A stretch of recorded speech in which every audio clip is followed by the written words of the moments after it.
விவசாய நண்பர்கள் அனைவருக்கும் இந்திய எம்எஸ் சுவாமிநாதன் ஆராய்ச்சி நிறுவனம் இப்போ 25 வருஷமாக பெரியார் நடத்திட்டு ஆராய்ச்சி நிலையம். அங்கே விவசாய நிறுவனம் வந்து விவசாயிகளுக்கு சரியான சமயத்தில் ஆலோசனை வந்து மாதிரி பயிர் எப்படி வளர்ச்சியை கொண்டு வந்து மகசூல் எப்படி எடுக்கலாம் அப்படின்னு ஆலோசனை. ரெண்டாவது விவசாயிகளுக்கு அவ்வப்போது வர பயிரில் ஏற்பட சாகுபடியில் வர பூச்சி நோய் உள்ள கேள்விகளை வந்து தொகுத்து ஒரு 20-30 கேள்வியாக தொகுத்துட்டு வல்லுநர் வந்து எங்கெங்கே ஆராய்ச்சி நிலையங்கள் இருக்காங்களோ அவங்கள்ட்ட விவசாயிகிட்ட நேரடியாக அந்த ஃபோன் நம்பர் கோடிங் ப்ரோக்ராம் அப்படின்னு சொல்லி அப்போ இது இல்லாமல் வந்து பயிரில் எந்த மாதிரி பூச்சி நோய்கள் வந்து நம்ம உடம்பு சரியில்லாத ஒரு முகாமுக்கு போய் பார்த்தோம்னா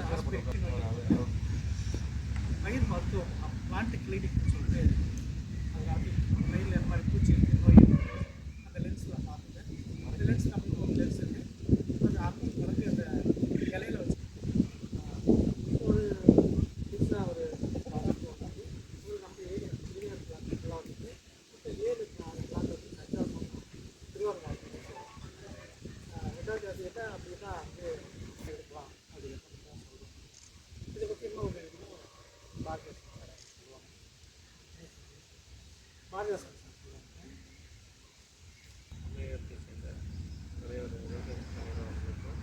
இந்த பகுதியை சுற்றி உள்ள விவசாய பெருமக்களான இருக்குது. அதுக்கப்புறம் அந்த இதெல்லாம் வந்து ஸ்டெப்பாக ஏற்படுத்திருக்கேன். முக்கியமாக இந்தியா இதில் தான் பண்ணியிருக்கேன்.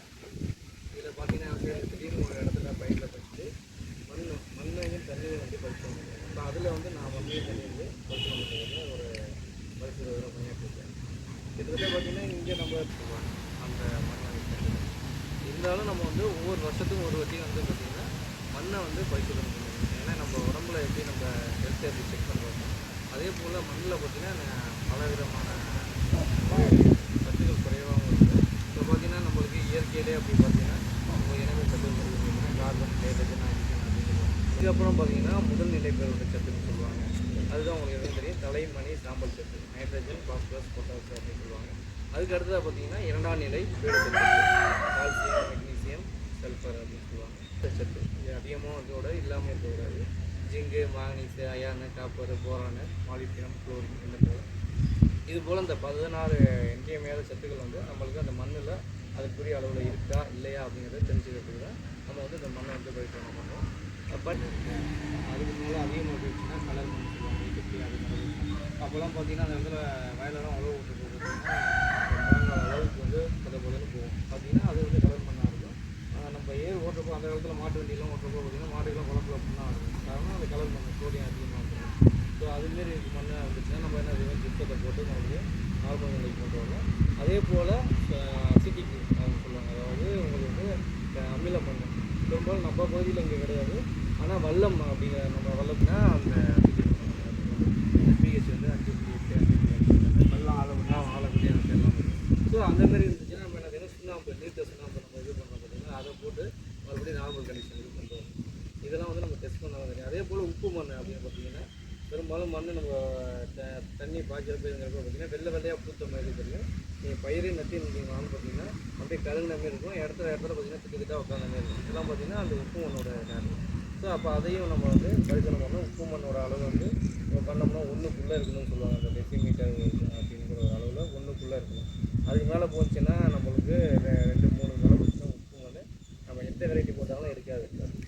நம்ம நார்மல் வெரைட்டியை விட்டுட்டு ஒரு டிபிடியோ இல்லை வேறு ஏதாச்சும் ஒரு ஃபைன் வெரைட்டியை போட்டிங்கன்னா உப்பு மண்ணுக்கு சுத்தமாக வராது. ஸோ அப்போ இதுதான் நம்மளுக்கு வந்து அதே போல் அங்கே ரிமோட்டை பொறுத்த வரைக்கும் பார்த்திங்கன்னா நம்ம பகுதியில் பெரும்பாலும் மிக குறைவாக தான் இருக்குது. காரணம் என்னென்னு பார்த்திங்கன்னா நம்ம அதிக அளவில் வந்து நம்ம முன்னெல்லாம் வந்து ஆட்டு கடை போட்டோம், இது போட்டோம், இப்போலாம் குறைஞ்சிடுச்சு.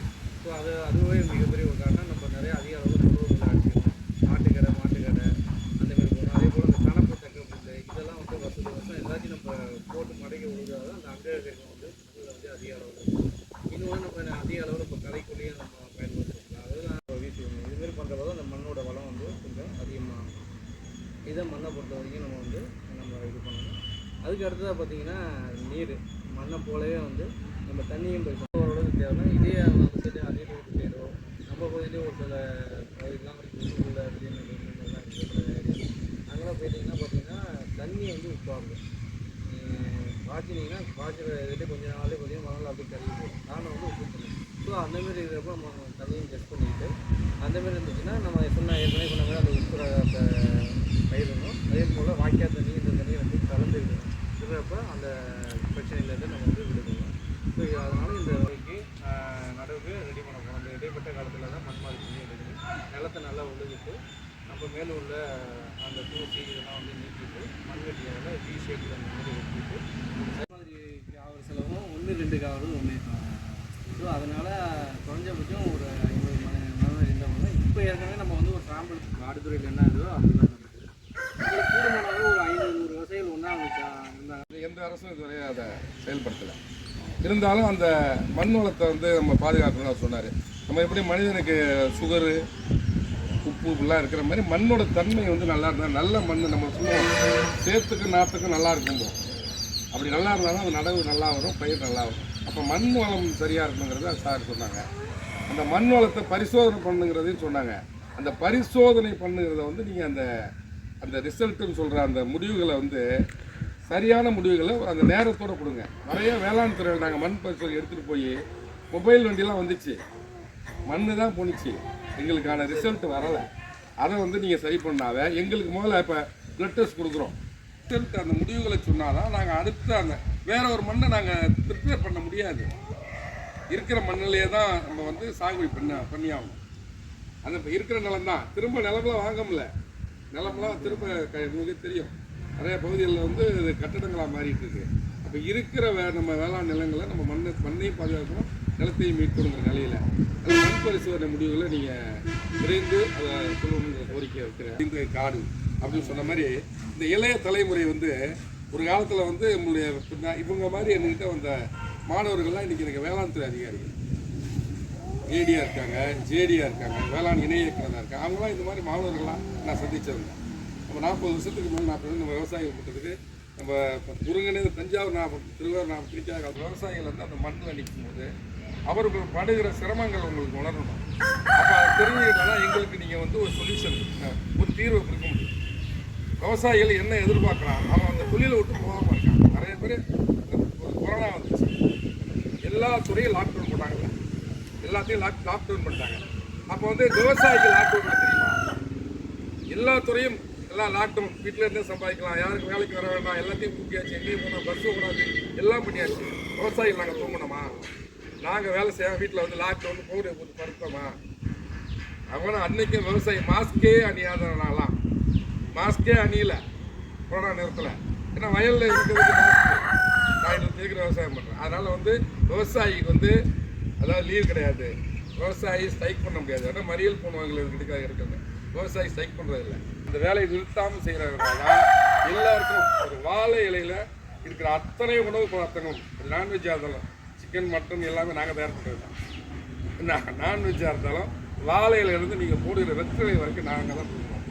விவசாயிகளுக்கு உங்களை போன்ற இளம் தலைமை மாணவர்கள் சப்போர்ட் பண்ணி அரசுக்கும் நீங்கள் எங்களுடைய நிலைகளை சொல்லி எங்களை நீங்கள் தொடர்ந்து வழிகாட்டணும். புதிய நெல் ரகங்களையும் புதிய விவசாயத்திற்கான வழிமுறைகளையும் நீங்கள் கற்றுத்தரணும். எங்களுக்கு தெரிஞ்ச அனுபவத்தை நாங்கள் உங்களுக்கு சொல்கிறோம்னு சொல்லி வாய்ப்புக்கு நன்றி கூறி முடிக்கிறேன். நன்றி.